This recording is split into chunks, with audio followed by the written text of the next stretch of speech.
Então, Mateus, né, o símbolo, o homem, o anjo, representa a humanidade e a encarnação de Cristo. O Evangelho de Mateus inicia-se com a genealogia de Jesus, enfatizando sua origem humana e o cumprimento das promessas feitas ao povo de Israel. Se você pegar a genealogia lá em Mateus, você vai se deparar com o seguinte texto. Ele vai falar de toda a genealogia, mas quando chega em Jesus, diz Jesus, filho de Maria. Mas não tem o nome de José. Quem já leu aqui a genealogia já viu isso? Vocês já tentaram para isso? Tem essa diferença. Por quê? Justamente por isso aqui. Porque Mateus, ele fala da humanidade e a encarnação de Cristo. Mas ele fala da humanidade ele como filho de Maria. E não como filho de José. Né? Marcos, o símbolo é o leão. Representa a realeza, a força, a coragem, a ressurreição de Cristo. O Evangelho de Marcos começa com a pregação de João Batista no deserto, cuja voz ecoa com a força de um leão. Lucas, representado pelo touro, pelo boi, representa o sacrifício e a entrega. O Evangelho de Lucas destaca Jesus como o sumo sacerdote compassivo e salvador da humanidade, enfatizando sua obra redentora. João, representado pela águia, representa a divindade, a visão espiritual elevada e a glória celestial de Cristo. O Evangelho de João contempla os mistérios mais profundos na natureza divina de Jesus, elevando-se às alturas como a águia. Se você pegar isso aqui, você tem condições de pregar o mês todo só nesse tema aí. Tem condições de você fazer uma série de ministrações a respeito de Jesus, a divindade de Jesus, né, a humanidade dele, a realeza dele, o sacrifício, a visão multifocal, né, a visão de águia. O Evangelho de Mateus. Mateus escreveu de Antioquia, Síria, em 60 depois de Cristo. E ele escreveu direto para os judeus, né? Mediantemente para uma comunidade gentílica. É o único dos evangelistas bíblicos que apresenta a palavra eclésia, ou igreja, no grego. Sua teologia da mensagem versa sobre a realeza de Cristo, Messias. É o que mais fala no reino de Deus, particularmente no reino dos céus. Expressão que lhe é peculiar, talvez por um cuidado rabínico em não expressar constantemente o nome de Deus, daí não usa o termo reino de Deus, e sim reino dos céus. A gente fala, agora virou moda, né, sempre diz, não, a nossa visão é visão de reino. Que reino? Né? Autista, isso. Augusto Cury, ele fala o seguinte, que se todos os discípulos de Jesus passassem por um teste psicológico, todos eles passassem pelo teste psicológico, o único que seria aprovado era Judas. Né? Agora imagina as qualidades de discípulo que Jesus estava. Só os piores. Né? Porque, segundo as teorias, né, de alguns estudiosos, Mateus, autista. Né? Segundo o que relatam aí. Aí a gente vê um Pedro colérico, sanguíneo. Né? Parece que era raciado com um nordestino, né? Com a peixeira. Né? Então, Os 4 evangelhos foram escritos com um propósito específico de dirigidos a públicos diferentes. Embora a mensagem seja universal, cada autor enfatizou aspectos de Jesus que seriam mais compreensíveis e relevantes para determinado povo. O Evangelho de Mateus foi escrito para os judeus. Gente, guarda isso. Porque tem muitos pastores, tem muitos pregadores que não conhecem isso aqui, ó, não sabem isso aqui. E isso é muito importante para você saber, né, o que você vai falar, para quem você vai falar. Porque existe classe, sim, que você tem que ter cuidado para falar. Por exemplo, o pastor Marcelo recebeu Jesus na cadeia. Qual foi a linguagem que foram falar com o senhor lá? Linguagem de bandido. Né?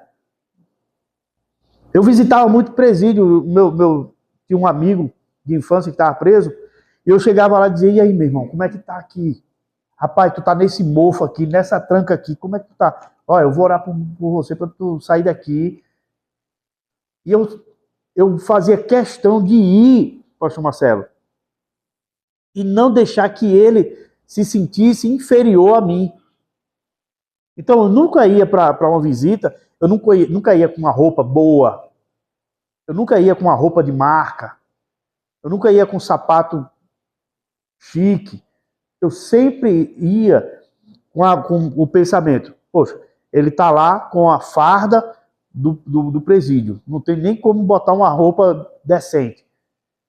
Ele está lá comendo comida do presídio, eu não vou levar comida, eu vou comer com ele. Então a gente precisa entender as classes que nós vamos pregar. Porque tem gente que quer pregar para um mendigo como se estivesse pregando para um empresário. Não vai dar certo. Para pregar para o bandido na cadeia, a primeira coisa que tem que levar a pasta de leite, né? Não vá para... Ó, quem fez capelania aqui? Não faça uma visita no presídio se você não levar alguma coisa para eles. Não vá. Por quê? Além de um abraço, eles querem alguma coisa que eles não têm lá dentro. É a mesma coisa de hospital. Você vai para um hospital, você vai estar gritando lá. Não, tudo que aquele povo quer é sossego.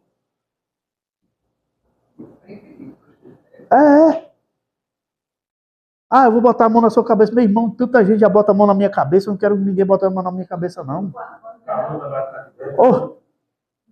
Né? Como diz lá no Nordeste, homem. Olha lá. Né? O objetivo do livro de Mateus, né? Demonstrar que Jesus é o Messias prometido no Antigo Testamento. Tem algumas citações, né, das profecias no Antigo Testamento, que vai dar ênfase a isso aqui, ó. Jesus, filho de Davi e rei de Israel. Expressões como, para que se cumprisse o que fora dito pelo profeta. Sempre vai citar Isaías, profeta messiânico. O Evangelho de Marcos. Marcos escreveu de Roma para os romanos, não cristãos, em 50 ou 60 depois de Cristo. Marcos não era discípulo de Jesus, e sim de Paulo. Ele era sobrinho de Barnabé e aprendeu sobre Jesus por intermédio de Pedro. Marcos foi o primeiro dos evangelhos bíblicos escritos, e não Mateus. Sabe-se que os livros bíblicos não estão na ordem cronológica de sua composição. Marcos é o menor dos evangelhos, em termos de quantidade de texto, e também traz como tema central o messianismo de Jesus. Contudo, por causa de características peculiares ao seu relato, em que mostra um estilo prático no conteúdo e na forma, afirma-se que o evangelho é o que enfatiza o Messias servo de Deus. Portanto, Marcos apresenta Jesus como servo. Vocês já viram aquele texto que sai o jovem nu, né, de madrugada, né, que possesso, não sei se vocês já leram esse texto, era Marcos. Ele sai enrolado no lençol, vocês já leram isso? Você vai ver lá em João, em Mateus, que sai um jovem enrolado no lençol, nu, né? Era Marcos. São detalhes que você vai pegar na Bíblia que vai rechear a sua... Isso, vai em Mateus. É Mateus, falando. E são curiosidades que vai trazer, vai incrementar, né, a sua administração. O Evangelho de Marcos foi para os romanos, né, o público-alvo, os gentios, especialmente os romanos. Vocês veem que o público dele eram os gentios, especialmente os romanos, só que você vai ver uma diferença que Lucas também escreveu para os gentios, porém os gentios intelectuais. Por quê? Porque Lucas era médico. Então, você vê a diferença. Mais para o grego. Porque era discípulo de Paulo, né? Mateus foi mais para os judeus e eles foi mais igual o pastor está falando aí. Mas é melhor para mim, no meu caso, pregar para o gentil, porque nunca foi do que para os religiosos. Porque acho que foi Spurgeon que disse que é mais fácil quebrar a tradição no coração do homem do que convencer ele do pecado. Então, é mais fácil você... Questão de Mateus foi mais difícil. Foi bem mais difícil, porque ele estava pregando para uma classe religiosa, extremamente religiosa. Né? Então, ele estava ali no meio de publicanos, né, doutores da lei, né, as pessoas que formavam a lei na época. Então, era bem mais difícil. O objetivo do livro do Evangelho de Mateus, de Marcos, apresentar Jesus como servo poderoso e homem de ação. Características: narrativa rápida e objetiva. Você vê que os textos de Marcos, eles são muito rápidos, você entende rápido, não tem muita fantasia, né? Menos discursos longos e mais relatos de milagres, explicações de costumes judaicos, indicando que os leitores não eram judeus. Isso aqui é muito, muito interessante, gente. Vocês participaram do curso de capelania e nós precisamos saber separar o que é costume, o que é doutrina e o que é ordenança. Porque às vezes a gente tem um costume na nossa igreja, né, e nós queremos aplicar ela como doutrina. Né, e acaba sendo uma doutrina, porque é o meu espaço, né? Mas eu não posso dizer que é uma doutrina bíblica, né? Então a gente precisa ter muito cuidado com isso, porque quando se explica os costumes judaicos e as pessoas não entendem essa questão dos costumes judaicos e começam a trazer esses costumes, né? Eles começam a trazer esses costumes e eu não digo judaizar a igreja, mas trazer rituais que não são rituais que a igreja deva fazer, né? E aí eu entendo o seguinte: alguém uma vez chegou para mim e disse: mas a igreja tem muito de judeu, tá muito judaizante e tal. Eu digo: rapaz, eu prefiro ter de Israel do que ter de Roma, né? Porque hoje nós temos mais de Roma do que de Israel. Todo o nosso calendário é romano. A nossa vida, a nossa semana é romana. Né? Então, a gente, se for para escolher entre ter de Israel, de judeu, e ter de Roma, eu prefiro ter de judeu, né? Mas não judaizar, não pegar os costumes, né? Uma vez eu conversando com um amigo que se dizia judeu, eu disse: eu só acredito que você é judeu se você for circuncidado. Você é circuncidado? Não. Então você não é judeu. Então, eles têm uma versão do dízimo, né, que eu acho interessante. Todas as vezes, além de eles dar o dízimo, né, todas as vezes que eles vai comprar um objeto, eles diziam, eles têm, se eu não estou enganado, eles têm 5 ou são 6 tipos de dízimos. Né? Os judeus, eles são extremamente prósperos. Não são extremamente prósperos. Né? Então, eu quero isso deles. Né? Venha para mim. Né? Eu quero. Então, a gente precisa pegar o que é bom, reter o que é bom.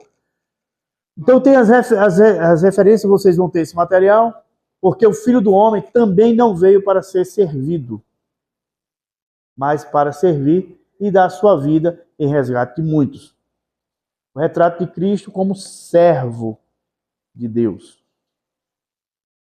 O Evangelho de Lucas. Gente, ainda tem muita coisa para frente. Eu acho que nós não vamos concluir todo o material. O Evangelho de Lucas, para os gregos, é porque eu não gosto de trazer uma aula pela metade. Né? Eu podia pegar aqui e dar uma pincelada aqui só nisso aqui e vocês iam para casa felizes, né? Mas esse assunto da teologia do Novo Testamento, ele é muito, muito, muito... Eu acho que dentro da teologia, todos os assuntos são excelentes. Mas a teologia do Novo Testamento é muito bom, porque você vai entender muito sobre a pessoa de Cristo, que é, assim, para mim, a melhor experiência, né, de saber como foi a vida de Jesus. O Evangelho de Lucas foi para os gregos, né, como o pastor Marcelo ele falou. Foi para os gentios cultos, né, os intelectuais, principalmente os gregos. Você sabe que os gregos, a filosofia veio da Grécia, né? Os grandes filósofos, a escola de Platão, né? Medicina, Sócrates, né? As Olimpíadas, né? Foram criadas lá em Atenas, né? Você vê Sócrates, Aristóteles, né? Platão, Pitágoras, que os homens tinha as escolas, né, dos filósofos, que era na Grécia, né? Tanto que quando Paulo foi mais para frente, nas cartas paulinas, nós vamos ver que Paulo, quando foi pregar, né, ele está pregando lá na Grécia, e ele começa a pregar, e tem uns altares levantados, e tem lá um altar com o nome ao Deus desconhecido. E ele começa a pregar em um lugar chamado Aerópago, e ele começa a pregar, e ele começa a falar sobre Jesus de uma forma que ninguém nunca falou. E aí tá os filósofos, os grandes filósofos, ouvindo, e eles disseram, não, isso aí ele tem que levar lá para o Ágora, que era onde era chancelada as religiões. E aí quando levam ele para lá, ele muda o discurso por conta do ambiente. E aí ele vai falar de varão aprovado, totalmente diferente do que ele falou lá embaixo. E ali era a oportunidade que Paulo tinha de chancelar o cristianismo. E eles aceitavam. Né? Eles estavam esperando aquela ousadia lá que ele estava na praça. Porque lá agora estavam os grandes filósofos das grandes escolas, das grandes academias. Então, nós precisamos entender, né, que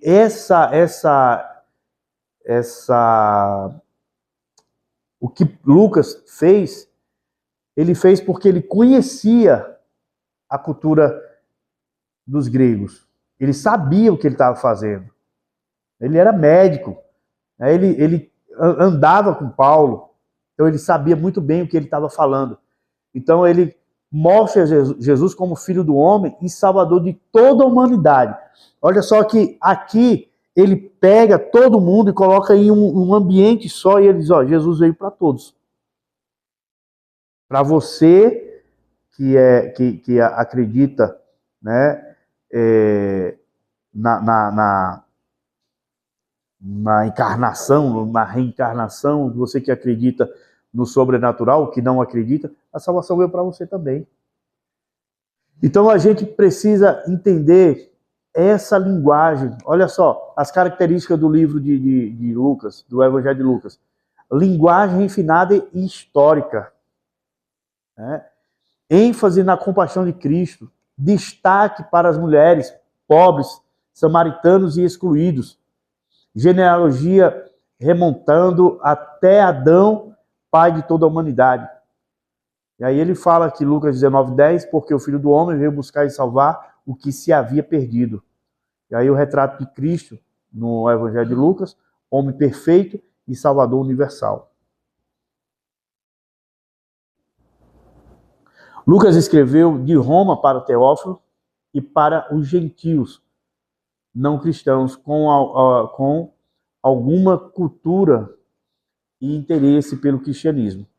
Em 60, vocês observam que é sempre entre 50 e 60 depois de Cristo, né? Porque foi o período em que eles tiveram essa experiência pessoal. Lucas não andou com Jesus, mas ouviu falar, né?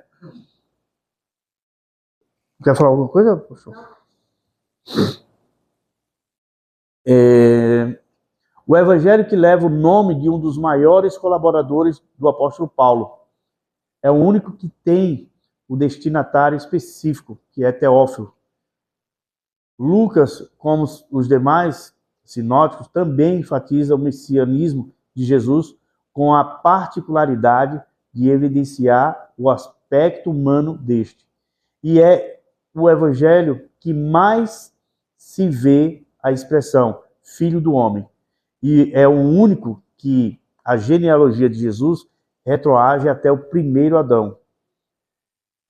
Isso pode denotar a ideia de que Lucas, que era grego, queria ressaltar que Jesus Cristo, antes de ser filho de Davi ou filho de Abraão, expressão que carrega uma forte conotação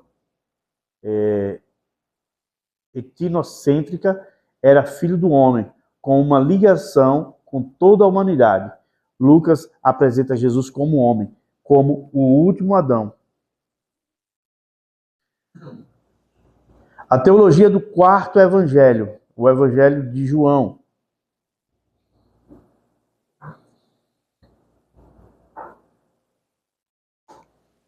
O evangelho de João foi para todos. Aí você vê a diferença, porque ele não é sinótico, né? Porque o público-alvo dele, judeus e gentios e toda a humanidade, o objetivo, levar as pessoas a crerem que Jesus é o Filho de Deus e obterem a vida eterna. Característica é a ênfase na divindade de Cristo, apresenta os 7 eu sou, contém profundos ensinamentos espirituais.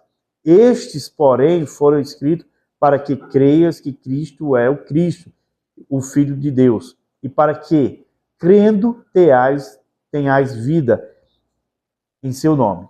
O retrato de Cristo é Filho de Deus e Verbo encarnado.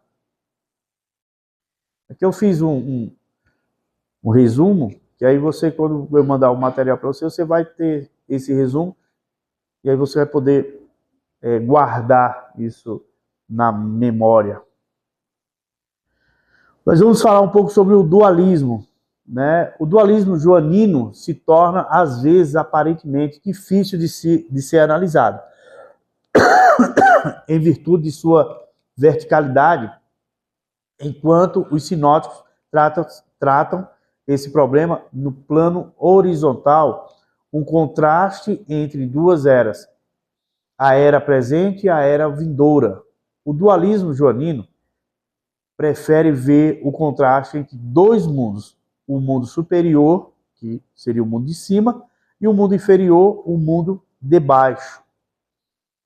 Essa é a dualidade do Evangelho de João. E prosseguiu: vós sois cá de baixo, eu sou lá de cima. Vós sois deste mundo, eu deste mundo não sou. Você vai ver sempre essas expressões de João. João, ao utilizar a expressão este mundo, quase sempre a coloca em contraste com o mundo de cima. Este mundo é visto como mau, tendo o diabo como seu governante. O juízo, porque o príncipe deste mundo já está julgado. Você vê que ele sempre faz questão de falar deste mundo, mundo de baixo, e o mundo espiritual, o mundo de cima, ou o reino de Deus. Vou pular um pouquinho. Toda a autoridade da missão de Jesus não precede deste mundo, mas do mundo de cima, de Deus. Respondeu Jesus: o meu reino não é deste mundo.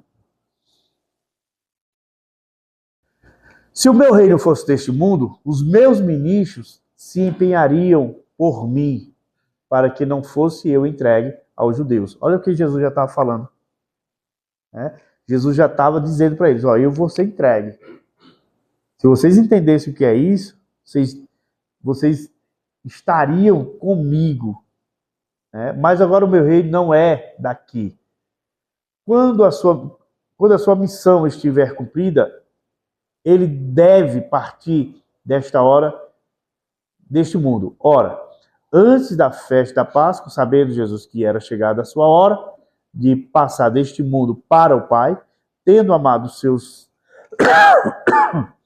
que estava no mundo, amou-os até o fim. O mesmo dualismo é visto na expressão que fala de Jesus descendo dos céus e ascendendo novamente aos céus. Ora, ninguém subiu ao céu, senão aquele que de lá desceu, a saber, o Filho do homem que está no céu.